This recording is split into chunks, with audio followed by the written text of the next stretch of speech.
Дэниел Петри 1991 жылы Бразилияның оңтүстігіндегі Блуменау қаласында дүниеге келген. Бала кезінен тынымсыз бір орында отыра алмайтын болып өсті.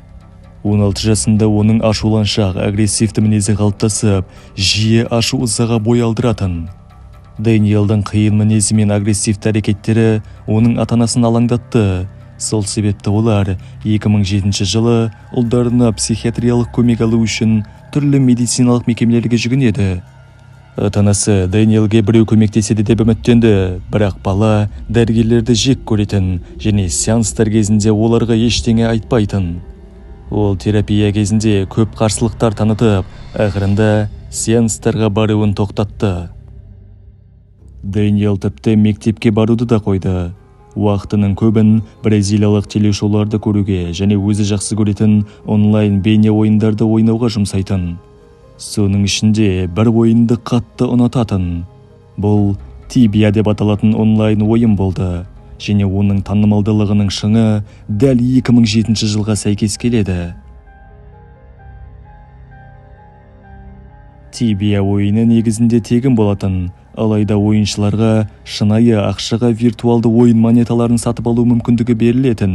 Оларды өз кезегінде ойын ішіндегі кез келген нәрсеге, кейіпкерлерден бастап, түрлі заттарға дейін жұмсауға болатын. Дэниел компьютер алдында сағаттап отырып, виртуалды монстрға айналды. Ол осы Tibia арқылы басқа онлайн ойыншылармен араласып, өзіне дос тауып үлгерді. Сондай ойыншылардың бірі Дэниелмен танысқан 12 жастағы Габриэль Кун болатын. Ол Дэниелден 4 жас кіші еді.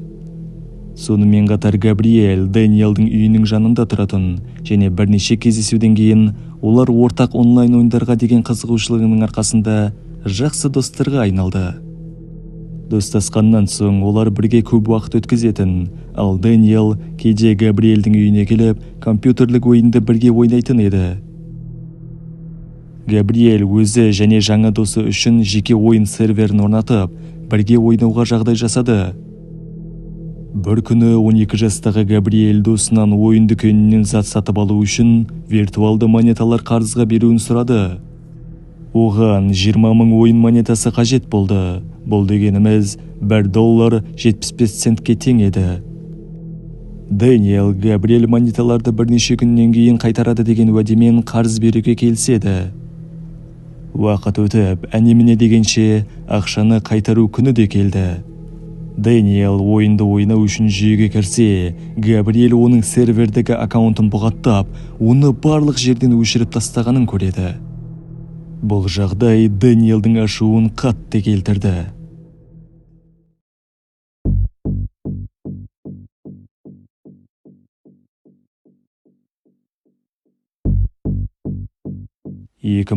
жылдың 23 шілдесінде Дэниел Петри досымен байланысу үшін Габриэльдің анасына қоңырау шалады. Әйел оған үйде жоқ екенін айтты, бірақ Габриэль үйде жалғыз еді. Ақырында жігіт сол үйге барады. Бастапқыда Габриэль жасөспірімді үйге кіргізуден тартынды, бірақ Дэниел есік арқылы кешірім сұрағысы келетінін айтады. Нәтижесінде Габриэль сеніп, олардың арасындағы барлық қатынастарды реттеу үшін оған есік ашады. 16 жасар бала үйдің ішіне кіріп, артынан есігін құлыптап алады. Солай бірден кішкентай балаға шабуыл жасап, оны аяусыз ұра бастады.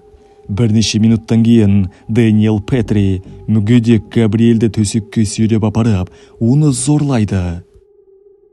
Шабуылдан кейін Петри шалбарын киіп жатқанда жараланған Габриэль еденге жатып, қансырап жатты. Сол кезде Габриэль батылдық танытып, бұның барлығын ата-анасына міндетті түрде хабарлайтынын айтты. Бірақ Дэниел Петри бұны қаламады.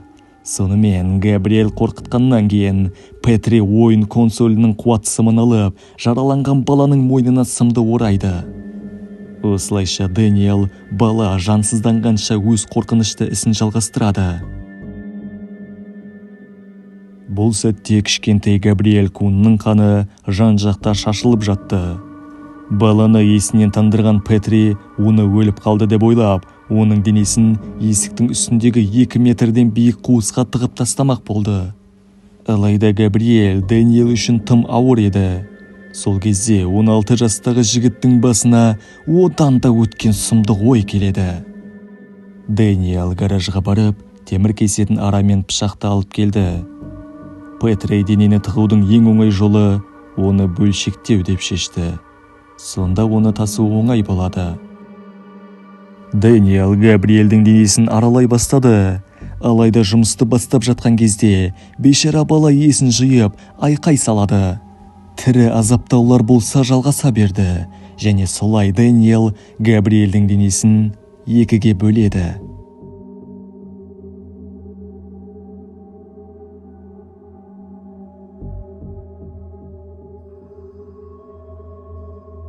Дэниел өз құрбанын ұруды жалғастырып, тіпті бейшара Габриэльдің кеудесіне пышақпен ойынның таңбаларын ойып жазып кетеді.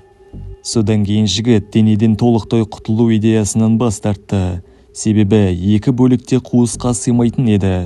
Сондықтан Петри Габриэльдің қан денесінің жоғарғы бөлігін қуыс астында, ал аяқтары дәлізде араның жанына қалдырды. Мұнан кейін жас қанішер үйден шығып кетті. Полиция Дэниел Петриді қолға түсіргенде, ол ешқандай күмәнсіз және ар-ұждан азабынсыз қылмысын мойындай салды. Жәбірленушінің мәйітін тексеру барысында бала өлімінен бірнеше минут бұрын бірнеше рет зорланғаны анықталды. Тергеу кезінде Петриден гомосексуалсың ба деп сұрағанда, жас жігіт полицияға ашулы түрде жоқ деп жауап берді. Дэниел Петри өзінің қанды қылмысына кінәлі деп, Тибия ойынының қатыгез табиғатын айыптады. Бұл ойын кез келген адамды есінен ауыстырады деп мәлімдеді. Судья айыпталушыдан Габриэльдің отбасы алдында жасаған әрекеттері үшін кешірім сұрауға, немесе өкініш білдіруге соңғы сөздерің бар ма деп сұрағанда, Дэниел: «Балаңыз Габриэль қорқақ және ұры еді. Ол мені алдады, және мен оны осы әрекеттері үшін жауапқа тарттым. Енді мен оны арғы дүниеде де тыныш қалдырмаспын» деп сөзін түйіндеді. Прокурорлар Петри кәмелетке толмағаны үшін оны жасөспірімдер колониясына 3 жылға бас бостандығынан айыру туралы жаза берді. 2010 жылы Дэниел Петри колониядан бостандыққа шықты, және осыдан соң ол көзден ғайып болды десек те болады.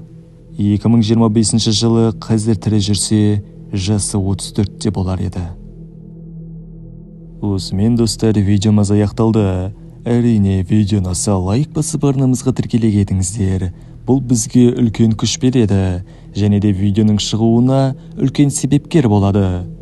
Сонымен қатар комментке видео туралы өз пікірлеріңізді жазсаңыздар болады.